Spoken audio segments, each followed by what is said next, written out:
네, 우리 좌우로 한번 같이 인사하도록 하겠습니다. 새해 복 많이 받으십시오.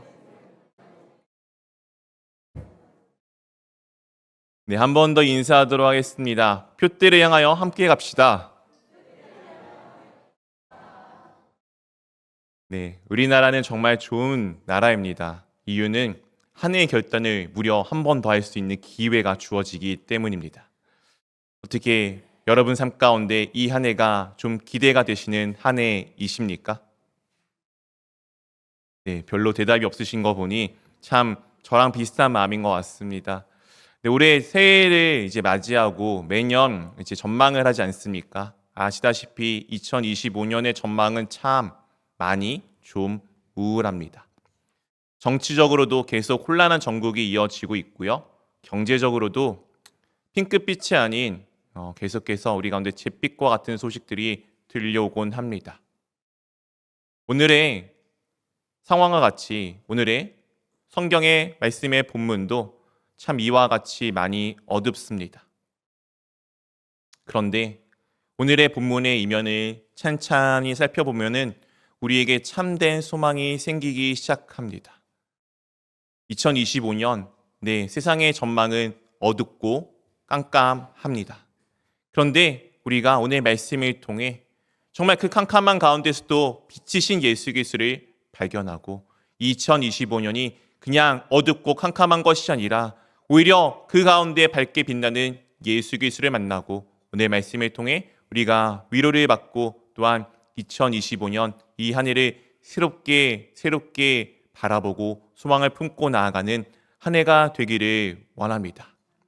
오늘 본문에 앞서서 주님께서 주의 만찬을 마치시고 다음과 같이 제자들에게 말씀하십니다. 마태복음 26장 31절 말씀입니다. 그때 예수께서 제자들에게 이르시되 오늘 밤에 너희가 다 나를 버리리라 기록된 바 내가 목자를 치리니 양의 떼가 흩어지리라 하였느니라. 주님께서 지금 제자들에게 자신을 다 버리고 너희들이 흩어질 것에 대해서 지금 말씀하여 주셨습니다. 이때 베드로가 다음과 같이 말합니다. 33절 말씀 같이 읽어보도록 하겠습니다. 베드로가 대답하여 이르되 모두 주를 버릴지라도 나는 결코 버리지 않겠나이다. 그런 주님의 말씀에 베드로가 모두 주를 버릴지라도 나는 결코 버리지 않겠다고 지금 다짐하며 나아갑니다. 참 이 말이 참 별로인 것 같아요. 아니 베드로가 갑자기 주님께서 너희가 나를 다 버릴 거야 라고 말씀하시자 베드로가 무엇합니까? 주님 여기 있는 나머지 사람들 다 버려도 저는 아니에요. 네, 이렇게 이야기를 했던 친구가 작년에 우리 식당에 있었습니다. 네, 정말 못되게 이야기하는 것 같아요. 우리가 이런 얘기들은 될 수 있으면 좀 삼갔으면 좋겠습니다. 누군가를 깎아서 나를 높이는 삶이 되지 않기를 원해요. 우리 명절에 조금은 더 그렇지 않기를 원합니다. 어찌하였든 이렇게 대답하는 베드로에게 예수님께서 닭이 울기 전에 날이 밝기 전에 너가 3번이나 나를 모른다라고 이제 부인할 것이다라고 말씀하십니다. 그러자 베드로와 제자들이 다음과 같이 대답을 합니다. 35절 말씀 같이 읽도록 하겠습니다. 베드로가 이르되 내가 주와 함께 죽을지언정 주를 부인하지 않겠나이다 하고 모든 제자도 그와 같이 말하니라. 예수님께서 너가 나를 모를 거야 라고 이야기한다는 그 말씀에 베드로가 어떻게 지금 대답을 하죠? 내가 주와 함께 죽을지언정 그럴 일은 없습니다. 이 대답이 베드로의 어떤 마음이었을까요? 아마 제 생각에는 그는 진심을 담아 이때 대답을 하였을 것입니다. 베드로가 지금 하는 대답은 분명히 주님을 향해 함께 죽겠다는 굳은 결심이며 굳은 진심이었을 것입니다. 그런데 우리가 알고 있다시피 이 베드로의 진심이 실제가 되어집니까? 베드로의 진심이 진심대로 그 말 가운데 그의 행동 가운데 이루어집니까? 우리가 때로는 진심을 담아 말하고 행동하였지만 놀랍게도 그 진심이 실제가 되지 못하는 상황들이 얼마나 많이 있었습니까? 우리가 한번 첫 번째 주제를 함께 읽도록 하겠습니다. 첫째, 진심은 진실이 아닙니다. 우리가 삶을 살아가는 동안에 베드로와 같이 굳은 결심, 굳은 결단을 할 때가 있습니다. 우리 사랑하는 성도 여러분, 2025년 새해가 시작되면서 그런 굳은 결심, 결단들 하셨죠? 그것이 지금까지 이어지시는 분 계십니까? 우리가 흔히 이야기하듯 작심삼일로 끝나시는 일들이 훨씬 많지는 않았나요? 그때 굳은 결심, 진심을 담았던 이야기가 그렇다면 거짓이었습니까? 그렇지는 않죠. 그때 그 마음은 진심이었을 것입니다. 우리는 진심을 담아 무언가 이야기하지만 그것이 실제가 되는 진실이 되는 것은 아닐 때가 참 많이 있습니다.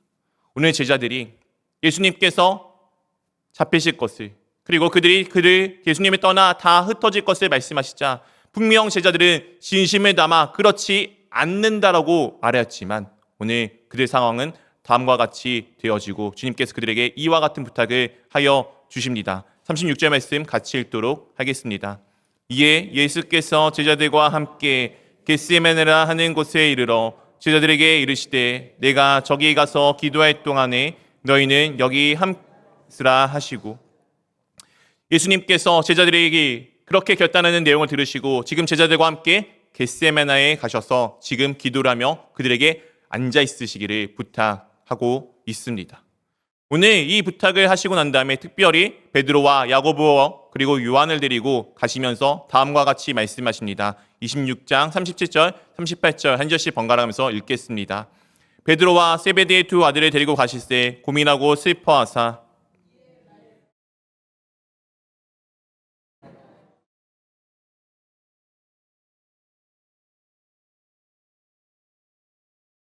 오늘 주님께서 지금 무엇하고 계시죠? 고민하고 슬퍼하십니다. 그리고 제자들에게 말씀하시죠. 내 마음이 매우 고민하여 죽게 되었으니, 죽을 만큼 지금 내가 괴롭고 힘들고 내가 정말 힘들다, 내 마음이 아프다라고 제자들에게 지금 말씀하십니다. 도대체 예수님께서는 왜 이렇게 말씀을 하셨을까요? 바로 앞에만 해도 자신이 죽을 것을, 자신이 잡혀갈 것을 담담하게 이야기하셨던, 말씀하셨던 주님께서 왜 이 순간에는 갑자기 이렇게 힘들고 아파하셨을까요? 많은 사람들은 예수님께서 십자가에 달리실 그 고통에 주목을 합니다. 그렇죠. 십자가에 달린다는 거 결단코 쉬운 일은 아닙니다. 육체적 고통이 엄청난 것은 당연한 사실입니다. 그런데 예수님께서 육체적 고통을 당하시는 것이 정말 두려웠다면 그 앞에도 비슷한 모습들을 우리 가운데 내비치지 않았겠습니까? 한번 상상해 보십시오. 예수님은 하나님이십니다. 하나님께서 우리와 같은 사람이 되었다는 것만으로도 충분히 괴롭고 힘들고 슬픈 상황 아닙니까? 예수님이 왜 이 순간에 정말 괴로워하셨느냐? 육체에 찢어짐, 십자가에 못 박힘, 그것도 일부는 있겠지만 진짜는 하나님과 관계가 단절되기 때문입니다. 사실 우리는 이 고통을 온전하게 이해할 수가 없어요. 왜냐하면 우리는 애시당초 하나님과 관계가 단절되어져 있던 존재이기 때문입니다. 성경에서는 이것을 조금 쉽게 우리 가운데 죽음이라고 말하여 주고 있습니다. 우리는 애시당초 죽은 존재였어요. 그렇게 죽음이 내 가운데 곁에 다가온다고 별로 감각이 있는 것은 아닙니다. 그런데 아시다시피 우리 주 예수 그리스도는 하나님이십니다. 단 한 번도 하나님과 관계가 끊어진 적이 없으신 분이 지금 십자가 위에 죽으심으로 그 관계가 끊어질 상황에 처해 있습니다. 우리 사랑하는 성도 여러분, 육체가 괴로울 때 힘드시죠? 죽음의 위협이 다가올 때 힘드시죠? 오늘 예수님께서 그 위협 이상의 것을 지금 경험하고 계시는 것입니다. 그러니 오늘 같이 괴로워하시며 지금 이 겟세마네 기름을 짜는 틀이라는 곳에서 정말 기름이 짜여지듯이 자신의 몸에, 자신의 영혼을 쥐어짜며 기도하는 것 아니겠습니까? 그런 상황 가운데 제자들에게 부탁하는데 제자들의 상황은 다음과 같습니다. 40절, 41절 말씀 한 절씩 번갈아가면서 읽겠습니다. 제자들에게 오사 그 자는 것을 보시고 베드로에게 말씀하시되 너희가 나와 함께 한 시간도 이렇게 깨어 있을 수 없더냐.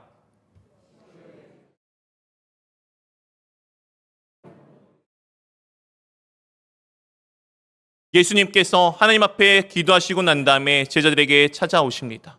제자들이 무엇을 하고 있죠? 자고 있는 것을 보셨습니다. 주님께서 말씀하시죠. 너희가 나와 함께 한 시간도 깨어 있을 수 없냐고 물으십니다. 그때 왜 기도하라고 말씀하십니까? 시험에 들지 않게입니다. 시험에 들지 않게 기도하라고 말씀하시는데, 그리고 나서 무슨 말씀에 더하십니까? 마음에는 원이로되 육신이 약하도다. 우리 이 마음은 무엇이라고 여기십니까?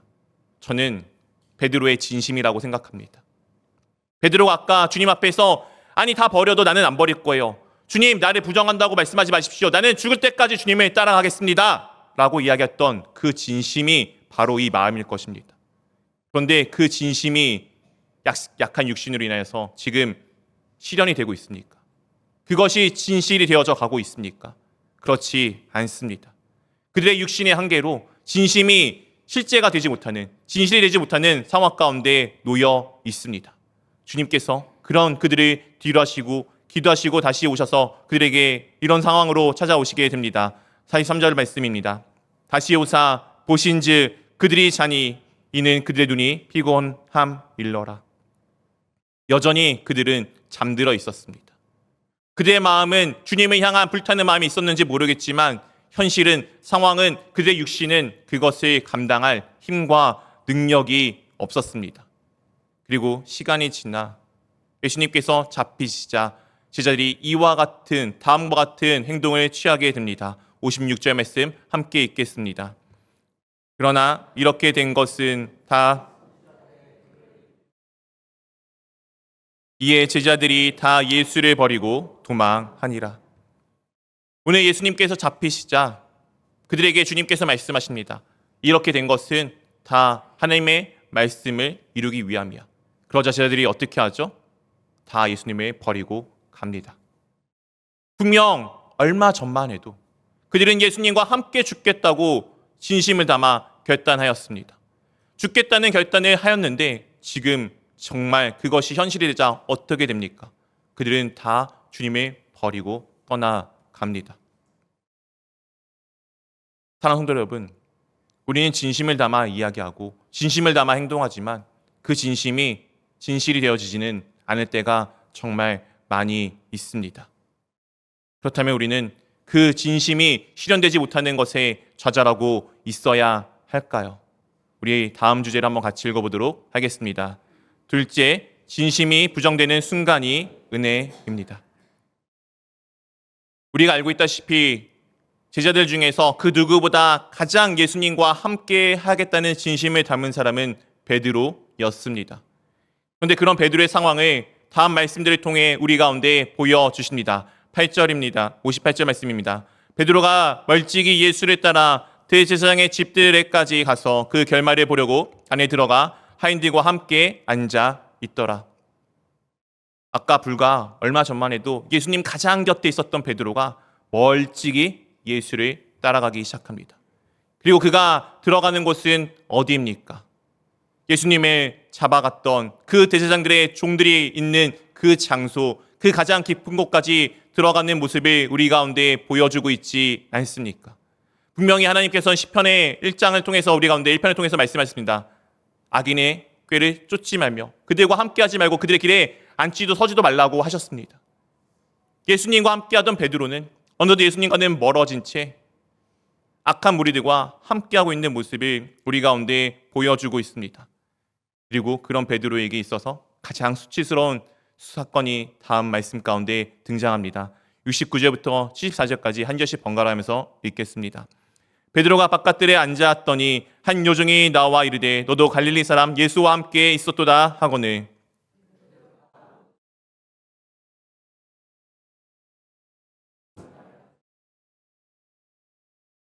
안문까지 나아가니 다른 요정이 그를 보고 거기 있는 사람들에게 말하되 이 사람은 나사렛 예수와 함께 있었도다 하매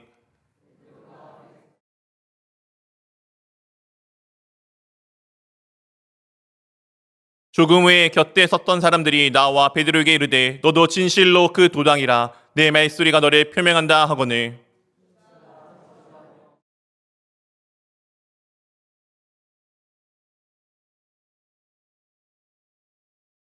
계속 대제사장의 사람들과 베드로가 지금 함께하고 있음을 지금 보여주는 가운데 가속 대제사장의 사람들, 그 종들은 지금 베드로에게 너가 예수랑 함께 있었어를 알려줍니다. 그런데 그 알려주는 가운데 베드로는 지금 무엇하고 있습니까? 모릅니다. 내가 결단코 모릅니다. 내가 그분을 알면은 죄송합니다. 내 손에 장을 지십시오. 오늘 부정이 더 강해지고 있습니다. 계속 사람들은 너가 예수님과 함께하고 있었어를 지금 베드로에게 알려주는데 베드로는 그 함께하고 있었음을 계속 더 강하게 부정하고 있습니다. 이것이 우리의 모습일 때가 얼마나 많이 있습니까? 그런데 이게 정말 놀라운 은혜입니다. 참 신기하게도 처음에 베드로가 어디 있었죠? 안뜰에 있었습니다. 그랬던 그가 이 부정을 하면 할수록 신기하게도 계속 그 악한 소굴에서 점점 밀려 바깥으로 나가는 모습을 우리 가운데 보여주고 있습니다. 우리가 때로는 진실을 위해서 진심을 내뱉었지만 그 진심이 진실이 되지 않는 것이 우리 가운데 은혜가 될 때가 있습니다. 오늘 말씀에는 마지막에 닭이 울었죠. 우리가 알고 있다시피 닭이 울자 베드로가 눈물을 흘리며 후회합니다. 혹자는 닭이 이 베드로의 마음을 움직였다고 이야기하지만 실제는 그렇지 않습니다. 누가복음 22장 61절 62절 말씀을 한 절씩 번갈아 하면서 읽겠습니다. 주께서 돌이켜 베드로를 보시니 베드로가 주의 말씀 곧 오늘 닭 울기 전에 내가 3번 나를 부인하니라 하심이 생각나서 베드로가 마지막에 예수님을 내가 정말 모릅니다. 내가 예수님을 알면은 내 손에 장을 지지겠습니다라고 자신을 저주하는 상황 가운데 예수님이 딱 그 순간에 베드로를 돌아보십니다. 어떤 눈으로 보셨을까요? 야, 그래, 내가 너 그럴 줄 알았다. 라는 눈으로 보셨겠습니까? 아니겠죠. 분명히 그를 향한 그 어쩔 수 없는 안타까운 마음으로 바라보셨을 것입니다. 그 베드로가 예수님의 눈을 마주치자 무엇이 떠올랐습니까? 주의 말씀이 떠올랐습니다. 닭이 베드로를 깨우친 게 아니라 주님의 말씀이 베드로를 깨우쳐 주었습니다. 그러자 그가 어떻게 하였죠? 밖에 나가 심히 통곡하게 됩니다. 베드로는 분명히 진심을 담아 예수님과 함께 죽겠다고 하였겠죠. 그런데 그 진심이 실제가 되지 못하는, 진실되지 못하는 자신의 상황을 돌아보며 이 상황을 후회하며 눈물 흘리지 않았겠습니까? 그렇게 우리가 믿어야 할 것은 우리의 진심이 아닙니다. 우리가 믿어야 할 것은 다음 것입니다. 마지막 주제 함께 읽겠습니다. 셋째, 나의 진심이 아닌 진리를 믿는 것입니다. 무엇을 믿는 것이라고요? 진리입니다. 그럼 이 진리가 무엇인지 우리가 말씀들을 통해 다시 한번 살펴보기를 원합니다. 주님께서 주의 만찬을 마지막에 마치시면서 이와 같은 말씀을 제자들에게 남겨주셨습니다. 마태복음 26장 29절 말씀입니다. 그러나 너희에게 이르노니 내가 포도나무에서 난 것을 이제부터 내 아버지의 나라에서 새 것으로 너희와 함께 마시는 날까지 마시지 아니하리라 하시니라. 포도나무에 난 것은 포도주를 의미합니다. 포도주는 기쁨의 상징입니다. 이 기쁨을 하나님 나라에서 너희와 우리와 함께 새 것으로 함께 기뻐하실 그때까지 기뻐하시지 않겠다고 말씀하여 주셨습니다. 분명 우리 주님은 제자들이 배신할 것을 알고 계셨습니다. 그리고 겟세마네에서 함께 기도하자, 시험에 들지 않게 기도하자라고 이야기를 하는데도 그들은 여전히 잠에 빠져 있었던 것을 아십니다. 그리고 그들이 예수님과 함께 나아갈 때 그들이 예수님을 다 떠나 예수님을 모른다라고 베드로가 고백한 것처럼 그 일을 하실 것을 다 알고 계셨습니다. 그럼에도 불구하고 주님께서 겟세마네에서 기도를 마치시고 이와 같이 제자들에게 다음과 같이 함께 말씀하여 주십니다. 45절 46절입니다. 한 절씩 번갈아가면서 읽겠습니다. 이에 제자들에게 오사 이르시되 이제는 자고 쉬라. 보라 때가 가까이 왔으니 인자가 죄인의 손에 팔리느니라.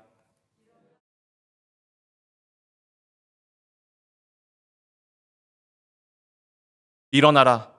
함께 가자. 일어나 함께 가자. 여러분, 사랑하는 성도 여러분, 함께 가면은 제자들은 예수님을 떠날 거예요. 눈앞에서 당장 떠나는 것이 보일 거예요. 여러분들이라면은 알고 있으면은 함께 가자고 하시겠습니까? 저 같으면은 너희 그냥 여기 있어. 어차피 안 따라올 거니까.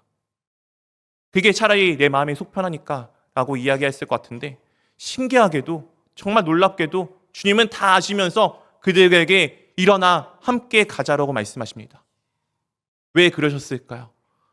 도대체 주님은 왜 그러셨을까요? 오늘 베드로가 예수님의 모른다고 이야기할 것에 대한 내용을 요한복음에서는 이렇게 말씀해 주시고 그 다음에 이와 같은 내용이 함께 담겨져 있습니다. 우리 요한복음 한 절씩 번갈아가면서 읽겠습니다. 예수께서 대답하시되 내가 나를 위하여 내 목숨을 버리겠느냐? 내가 진실로 진실로 내게 이르노니 닭이 울기 전에 내가 3번 나를 부인하리라.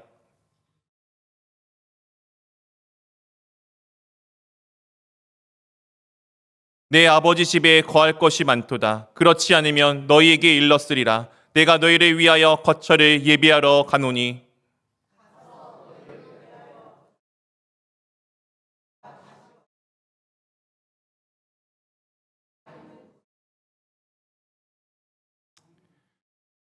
베드로에게 너가 나 모른다고 이야기할 거야. 그래서 너는 안 되겠네라고 주님께서 말씀하시지 않았습니다. 바로 무슨 말씀하십니까? 너희 마음에 근심하지 말라. 무엇하지 말라고요? 근심하지 말라. 하나님을 믿으니 또 나를 믿으라. 내가 너희를 위해서 하나님 나라 가운데 가서 너희를 위하여 거처를 예비하고 그 준비가 끝나면은 내가 다시 와서 너희를 어떻게 한다고요? 영접하여 내가 있는 곳으로 데려갈 거야.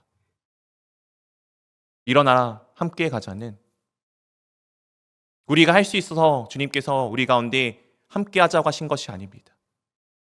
우리가 할 수 없음을 아셨어요. 그런데 우리가 할 수 없음을 아시지만 그것을 할 수 있게끔 주님께서 우리를 이끌어 가실 주님의 결단이십니다.